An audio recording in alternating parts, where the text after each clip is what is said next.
Bom dia, boa tarde, boa noite, gente querida. Que bom ter você aqui mais uma vez no nosso Café Espiritual, nosso devocional diário. A você que está chegando agora, que está chegando hoje, eu sou a pastora Andréia Tavares, da Kingdom Church Niterói e Maricá, no estado do Rio de Janeiro. E Brasil. Nós estamos aqui então para juntos meditarmos na Palavra de Deus, nessa série. Já fizemos, não é, uma série de vários livros da Palavra, e nesse momento nós estamos então no livro de Eclesiastes, onde nós queremos começar hoje no capítulo 3. Paramos ontem, né, no capítulo 2, e hoje nós vamos nesse texto tão conhecido: há tempo para tudo, para cada coisa, para cada estação. Há um tempo determinado não pelos homens, mas por Deus. Então que nós possamos pedir ao Espírito Santo de Deus que possa ministrar ao nosso coração aquilo que o Senhor, o Deus da nossa vida, o Deus da nossa salvação, o Deus criador de todas as coisas, aquilo que o Senhor quer falar conosco nessa manhã, nessa tarde, nessa noite, seja qual for o horário que você estiver, então, separando para meditar na palavra. Como nós sempre falamos, a Bíblia não pode faltar. Então, esteja com ela nas suas mãos para que juntos nós possamos meditar nessa palavra, e sempre nós orientamos você para que você separe o tempo, para que depois que nós terminarmos aqui, você possa devagarinho meditar com atenção naquilo que você ouviu e pedir ao Espírito Santo que continue ministrando ao seu coração, porque nosso tempo aqui ele é muito rápido, não é? E nós cumprimos ali aquele programa que nós temos acompanhado junto com a irmã Michele Lima, para nós terminarmos, né, a leitura da Bíblia em um ano. Então vamos juntos? Eclesiastes, capítulo 3, nós vamos hoje até o 7. Vamos juntos? Vamos fazer esse desafio? Então vamos lá. Salomão, ele vai declarar que para todas as coisas há um tempo determinado. Há o tempo de todo propósito debaixo do céu, porque nós entendemos que nada é por acaso. Tudo é permissão dentro da vontade soberana do Senhor. Então, todas as coisas têm um propósito. Tempo de nascer, tempo de morrer, de plantar, de arrancar o que se plantou. E esse talvez seja um dos textos mais conhecidos, né? Esse capítulo 3, o verso 1.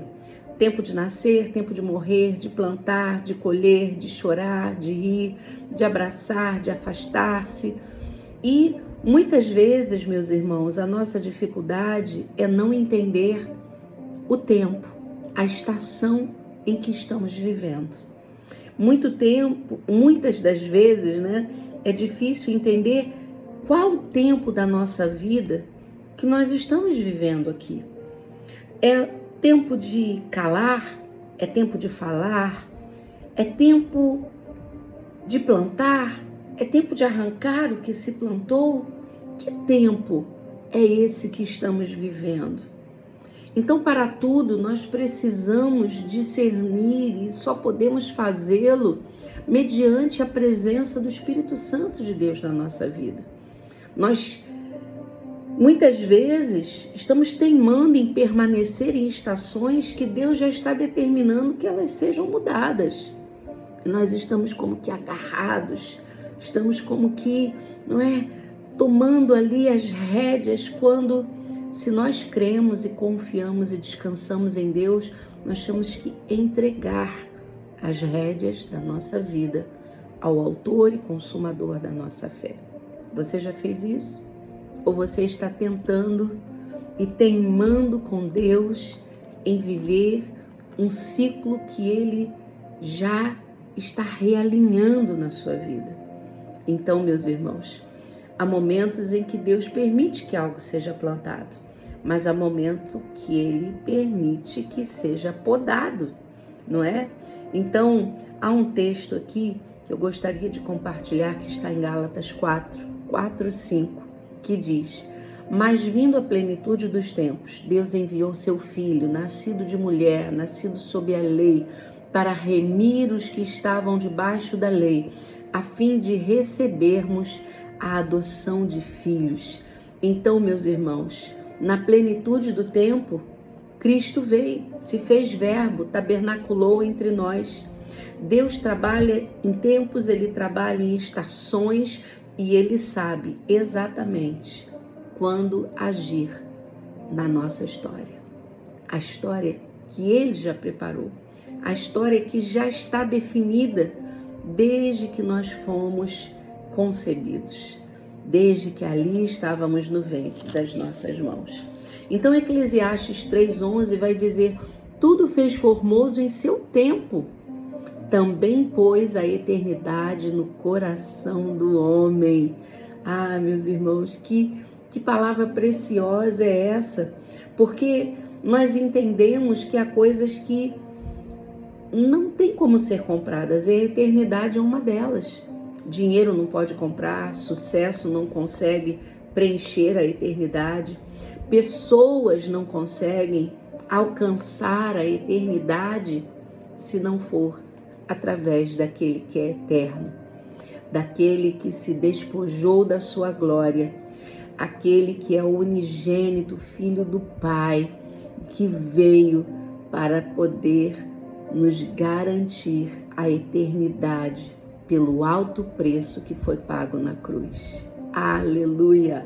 Então, meus irmãos, a resposta para a eternidade só tem uma, que está lá em João 14:6. Eu sou o caminho, eu sou a verdade, eu sou a vida, e ninguém vem ao Pai senão por mim. Então, o coração humano, ele procura significado nas coisas, ele procura significado na vida, e ele procura esse preenchimento, muitas vezes, do vazio que está nos nossos corações. E esse vazio só pode ser preenchido por uma pessoa, o Espírito Santo de Deus. Nós não fomos chamados para caminhar sozinhos. E a palavra aqui no capítulo 4, quando Eclesiastes, ele diz para nós, não é? Falando das tribulações da vida, nesses momentos de estações onde há tempo para todas as coisas, Eclesiastes 4, o versículo 9 ao 10 vai dizer: melhor é serem dois do que um, porque tem melhor paga do seu salário, porque se um cair, o outro levanta seu companheiro. Que palavra preciosa! Há momentos em que nós somos fortes, mas há momentos também que as quedas muitas vezes serão quase que inevitáveis. E Deus coloca pessoas em nossa caminhada.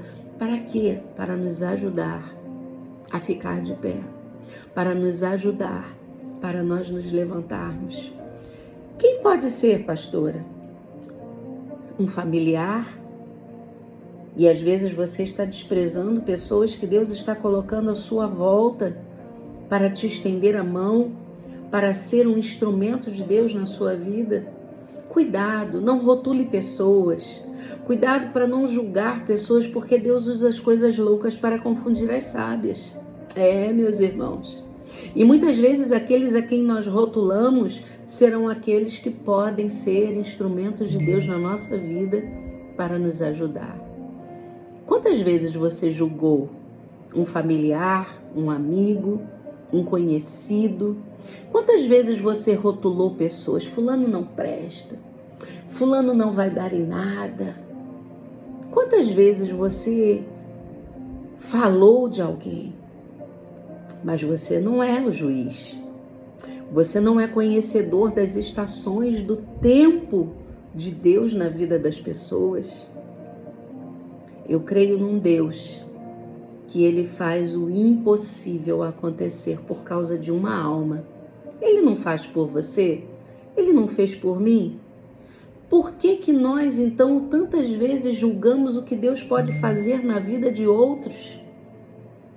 Que muitas vezes não damos nada, que muitas vezes julgamos, que muitas vezes apontamos o dedo e atiramos pedras e esquecemos de olhar para a trave que está nos nossos antes de tirar o cisquinho que está no olho do irmão. Então, meus irmãos, que nós possamos nos lembrar que nós estamos aqui para transbordar o amor de Jesus e para sermos relevantes na vida de pessoas. Ainda que não venhamos a entender, ainda que dentro de nós muitas vezes vai haver uma luta, uma batalha, como que nós vamos fazer, como que nós vamos amar ao pecador, mas desprezar o pecado, porque não podemos compactuar com o pecado, amados somente pelo Espírito Santo de Deus. Mas os irmãos na fé, os amigos, a igreja, as pessoas que Deus coloca ao nosso lado e que nós estamos ao lado de pessoas, é para sermos esses que levantam a mão no momento em que elas caem. Essa semana eu ouvi algo de alguém que saiu da igreja porque, ao conversar com o seu pastor, ao invés do seu pastor orientá-lo, ajudá-lo, esse pastor julgou, desprezou e não teve a sensibilidade do Senhor para estender a mão no momento em que mais essa alma precisou. Não estou aqui querendo julgar, né? Porque Deus é que vai julgar cada um. Nós, pastores, líderes, Deus vai julgar naquele grande dia o que nós fizemos, o que nós estamos fazendo, o que estamos plantando, o que estamos arrancando, o que estamos falando, o que estamos nos calando. É Deus que vai julgar, queridos. Mas uma alma, eu entendo que ela tem muita importância para Deus.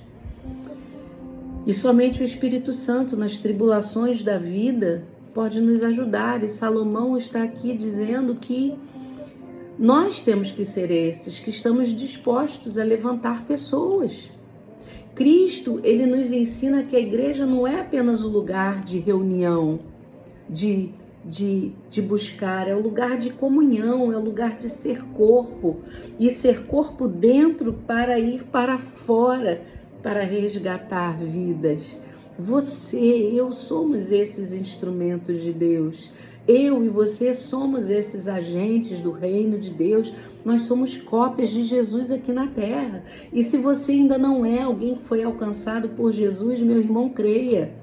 Creia que se hoje você está fazendo algo que você sabe que está entristecendo o coração de Deus, vá para a igreja assim mesmo, vá como está. Permita que o Espírito Santo ele ministre ao seu coração, porque eu creio que o Senhor vai resgatar a sua vida. Se você verdadeiramente for à casa do Senhor, com o seu coração dizendo: Pai, eu quero mudança, Pai, eu quero lutar contra o pecado, Pai, eu quero rejeitar o pecado, o Senhor vai te ajudar.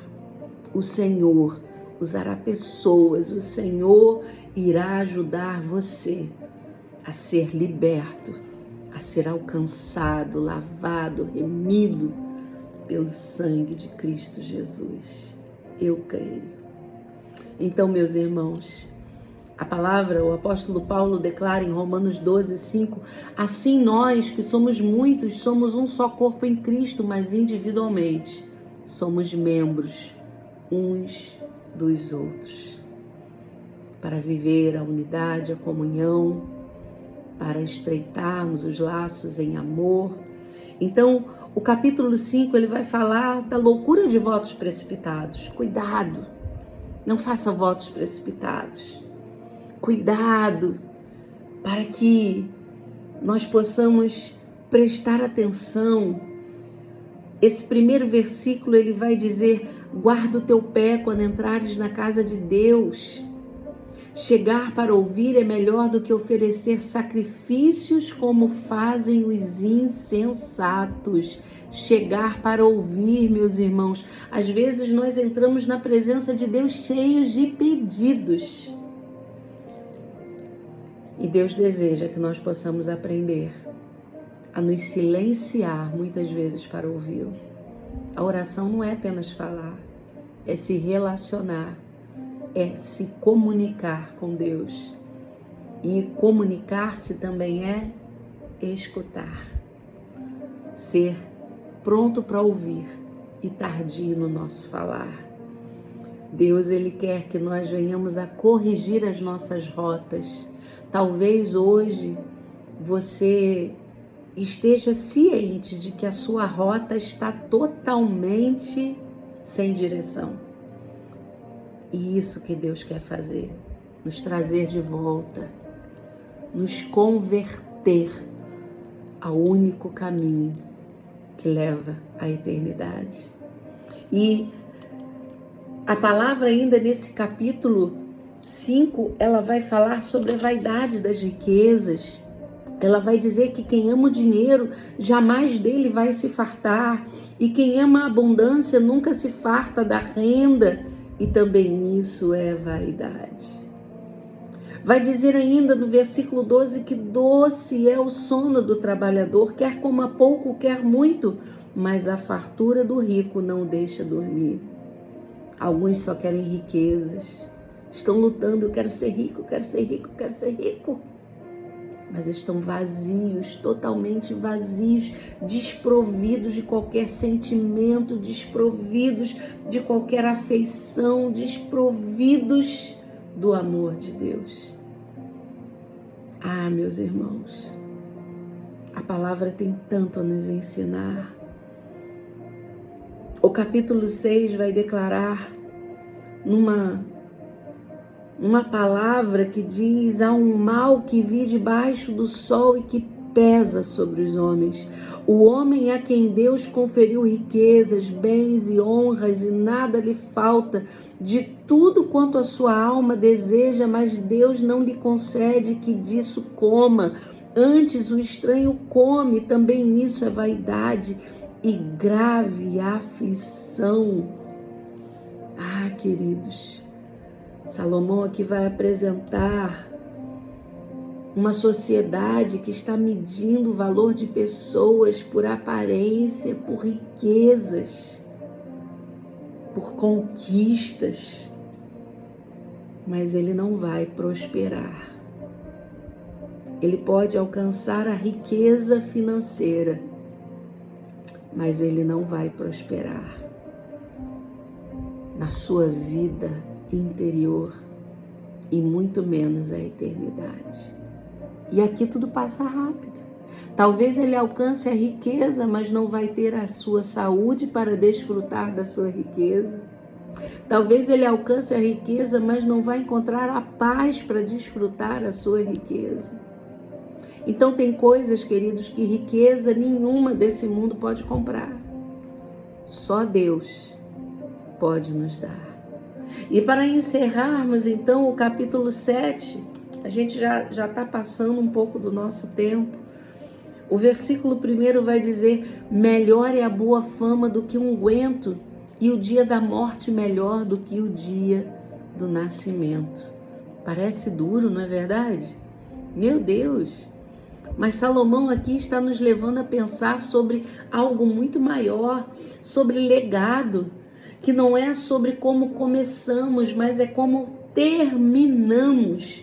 Não é sobre o que conquistamos, mas é o que nós nos tornamos durante a nossa caminhada. Quem você está se tornando? Quem você é? Você é uma cópia de Jesus aqui na terra? Você é um imitador de Jesus aqui nessa terra?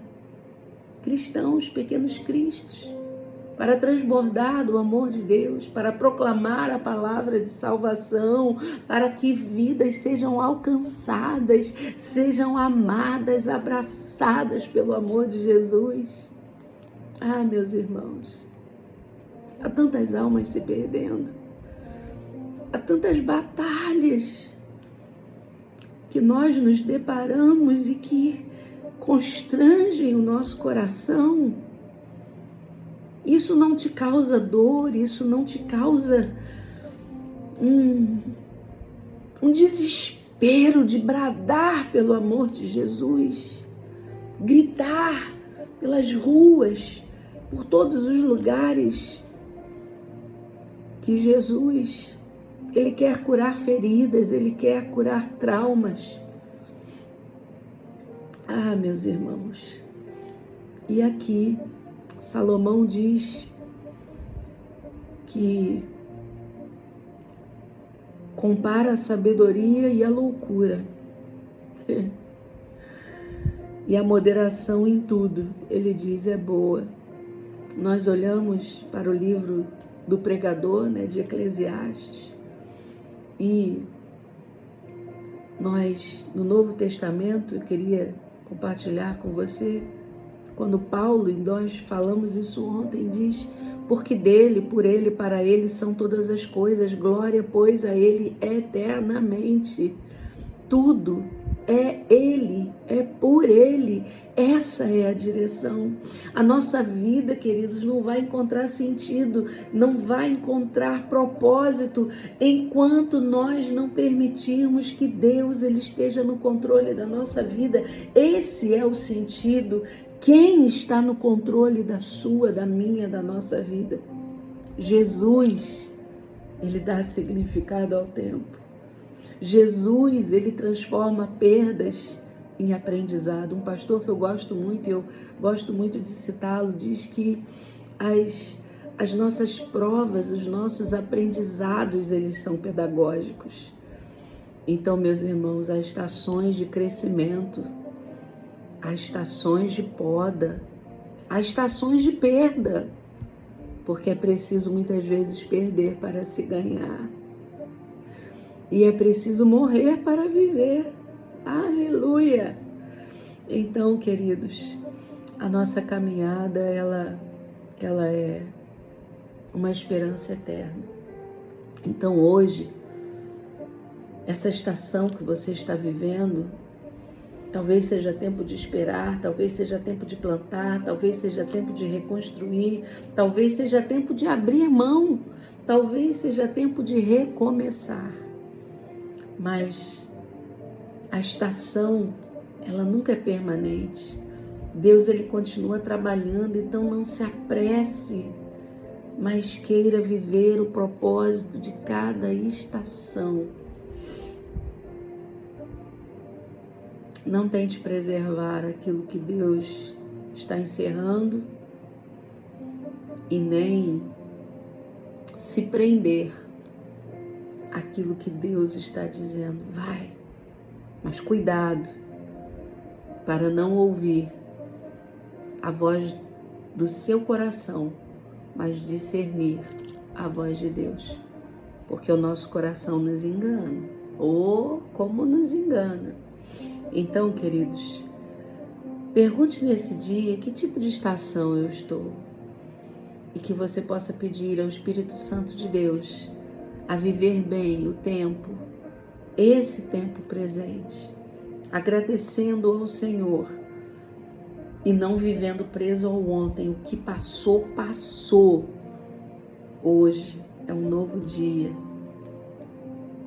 Novo dia recebi para te amar, ó Deus, que me trouxe até aqui. Para continuar, continue, permaneça no Senhor. Deixe o Espírito Santo ministrar ao seu coração. Que seja um tempo de avançar. Há uma frase que diz: não tente controlar o tempo, mas aprenda a confiar em Deus, que está presente em todas as estações da nossa vida. Você crê nisso?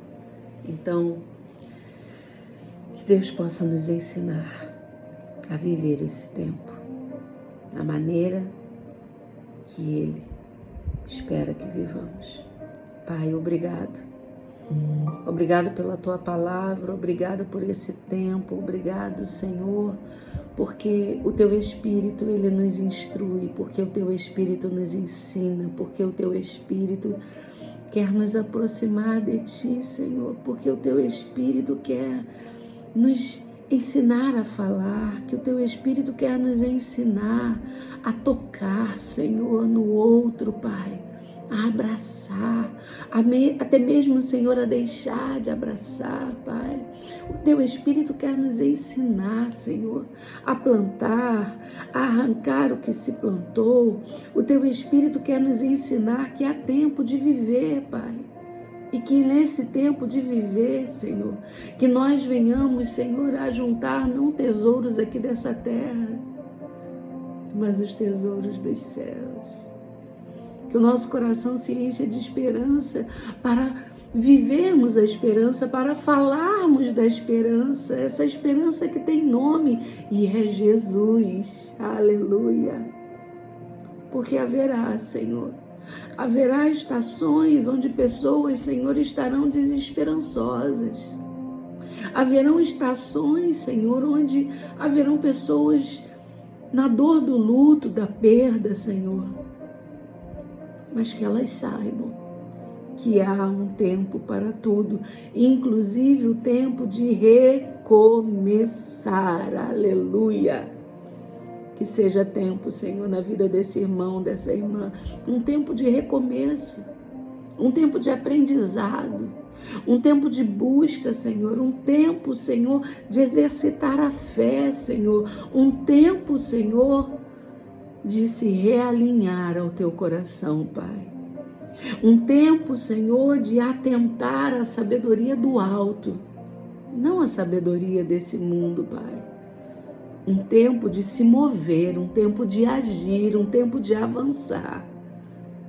Que seja o tempo de Deus na vida de cada irmão, de cada irmã, em nome de Jesus. Clamamos assim, Pai, para a glória, honra e louvor do Teu nome. Amém, amém e amém. Amém, queridos? Que seja tempo de Deus na sua vida. Até amanhã. Shalom, Adonai.